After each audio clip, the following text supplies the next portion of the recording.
सुनो जी, बीवियों को ऊपर कोई चुटकुला सुनाओ ना। एक बार एक आदमी ने तपस्या की और भगवान से पूछा कि हे भगवान, लड़कियां इतनी प्यारी क्यों होती हैं और बीवियां इतनी खतरनाक क्यों होती हैं। तब पता है भगवान क्या बोले? क्या बोले? भगवान बोले, भैया लड़कियां मैंने बनाई लेकिन उनको बीवी तुमने बनाया। सालो तुम्हारी समस्या है, तुम ही झेलो। सीता से प्यार किया उसे राम कहते हैं, जो राधा से प्यार किया उसे श्याम कहते हैं, जो चुपके प्यार किया उसे आसाराम कहते हैं, और जो जबरदस्ती प्यार किया उसे राम रहीम कहते हैं, जो प्यार ही नहीं किया उसे योगी आदित्यनाथ कहते हैं, और जो प्यार करके रास्ते में छोड़ दिया उसे मोदी नरेंद्र मोदी कहते हैं। सुनो, काश तुम मुझे देख पाते कि मैं कितनी खूबसूरत हूँ तो कितना अच्छा होता।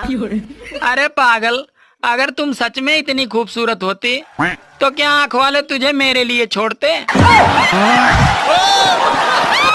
सुनो जी, बीवियों को ऊपर कोई चुटकुला सुनाओ ना। एक बार एक आदमी ने तपस्या की और भगवान से पूछा कि हे भगवान, लड़कियां इतनी प्यारी क्यों होती हैं और बीवियां इतनी खतरनाक क्यों होती हैं। तब पता है भगवान क्या बोले? क्या बोले? भगवान बोले, भैया लड़कियां मैंने बनाई लेकिन उनको बीवी तुमने बनाया। सालो तुम्हारी समस्या है, तुम ही झेलो। कौन सा गाना था जिसने राजेश खन्ना को सुपरस्टार की ऊंचाई तक पहुंचा दिया था? फिल्म थी हाथी मेरे साथी, और उसका एक गाना ऐसा चला कि आज भी लोग दिल से गाते हैं। लेकिन क्या आप जानते हैं, इस गाने के लिए पहले चुना गया था किशोर कुमार जी को। किशोर दा ने 2 दिन तक उस धुन को समझने की कोशिश की, लेकिन बात नहीं बनी, और आखिरकार उन्होंने स्क्रिप्ट किनारे रख दी और साफ कह दिया कि यह गाना सिर्फ रफी साहब ही गा सकते हैं। मुश्किल यह थी कि रफी साहब उस वक्त लंदन में थे और म्यूजिक लॉन्च बस 2 दिन दूर था। लक्ष्मीकांत प्यारेलाल की चिंता उनके चेहरे पर साफ दिख रही थी। तब किशोरदा मुस्कुराए और बोले, इसकी फिक्र मत करो, मैं देख लूंगा। उन्होंने रफी साहब को कॉल किया और कहा, यह गाना बस आप ही गा सकते हैं। रफी साहब ने एक पल भी नहीं लगाया। सोचने में अगली फ्लाइट से मुंबई आए 2 घंटे में गाना रिकॉर्ड किया और उसी दिन वापस लंदन लौट भी गए। ये सिर्फ एक गाने की नहीं, बल्कि दोस्ती और एक दूसरे की काबिलियत को सलाम करने की कहानी। पागलों के अस्पताल में एक ही रूम में सारे पागल एक साथ डांस कर रहे थे, तो उसमें से एक पागल चुपचाप एक जगह बैठकर देख रहा था। तो ये देखकर डॉक्टर समझे ये ठीक हो गया है। तो डॉक्टर ने पागल से पूछा, अरे सब डांस कर रहे हैं, तुम क्यों नहीं कर रहे हो? तो इतने में पागल बोला, अरे पागल, मैं दूल्हा हूँ।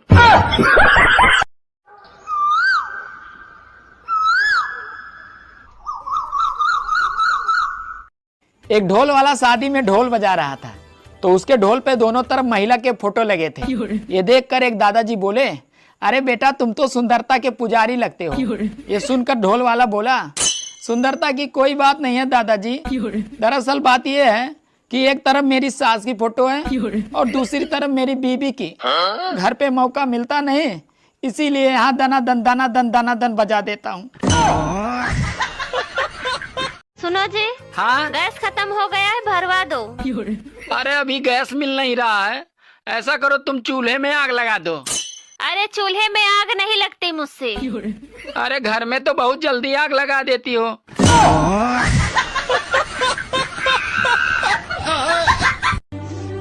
अरे इधर बच्चों की गर्मियों की छुट्टी पड़ने वाली है और साली गर्मी खुद छुट्टी पे चली गई है। बेमौसम बरसात हो रही है। दिमाग है तो उत्तर बताओ। एक औरत ट्रेन में सफर कर रही थी। जब ट्रेन प्लेटफॉर्म पर रुकी तो उसका पति पानी लेने गया और तभी टीटी आ गया। टीटी ने टिकट मांगा तो उस औरत ने कहा कि टिकट मेरे पति के पास है। टीटी ने उसके पति का नाम पूछा तो उस औरत ने बताया कि हमारे यहाँ पति का नाम नहीं लेते। जब टीटी ने जोर दिया तो औरत ने कहा, मेरे पति का नाम वह है जिससे ट्रेन चलती है और रुकती है। टीटी समझ गया और चला गया। तब आप बताइए, उस औरत के पति का नाम क्या था? सुनो जी, आप मुझे सोने की चैन कब दोगे? अरे जब तुम मुझे चैन से सोने देगी तब।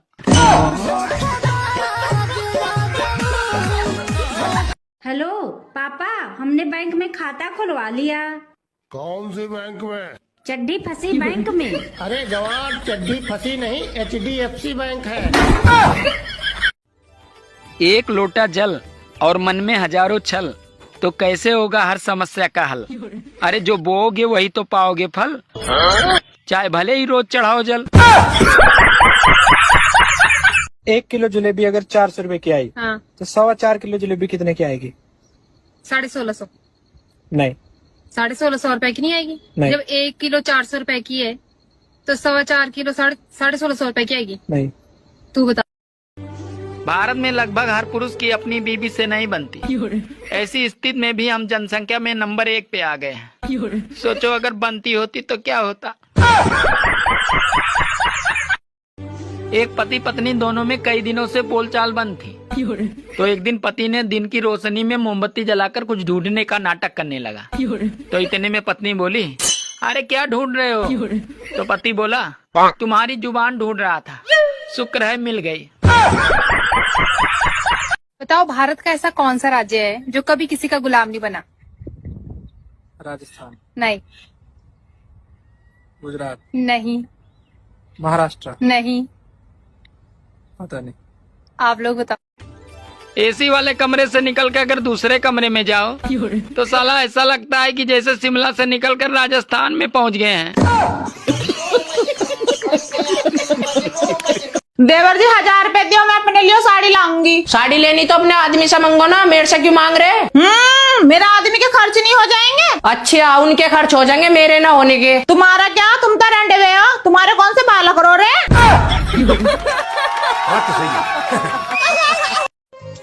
सुनो, हाँ? सोच रहा हूँ दूसरी शादी कर लूँ। ये 1960 वाला मॉडल चलाकर ऊब चुका हूँ। अब लेटेस्ट मॉडल ट्राई करते हैं। सोच तो आपकी बहुत अच्छी है, लेकिन एक बात बताओ, खुद चलाओगे या किराए पर रखोगे? बताओ, किचन में वो कौन सा बर्तन है जो तुमसे कोई भी मांगे तो तुम उसको बिल्कुल भी नहीं दोगे? किचन में? हाँ, ऐसा कौन सा बर्तन है? मैं तो कोई सा भी ना दूं। अरे औरतें सारा दिन मोबाइल पे अपनी माँ से, अपनी बहन से, अपने जीजा से और अपने भाई से बातें करती रहेंगी, पर अपने पति को फोन तभी करती हैं जब घर में साला धनिया खत्म हो। अजी सुनते हो? हाँ बोलो। एक बात बोलूं, मारोगे तो नहीं? नहीं, मैं क्यों मारूंगा, बोलो। मैं ना माँ बनने वाली हूँ। अरे ये तो बहुत खुशी की बात है। यही बात शादी से पहले पापा को बोलती थी, पापा मुझे बहुत मारते थे। अक्षय सर, पत्नी जरूरी नहीं है कि अपना गुस्सा लड़ झगड़ कर ही निकाले, वो कच्ची पक्की रोटी और सब्जी में बिना नमक डाले भी निकाल सकती है।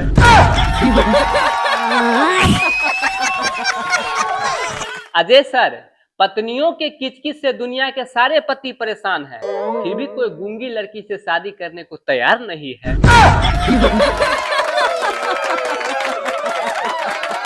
शिल्पा मैम, जिंदा आदमी कभी गया नहीं, मरा हुआ आदमी कभी बोला नहीं, फिर ये आखिर स्वर्ग और नर्क वाला बात फैला कौन रहा है? यह बात तो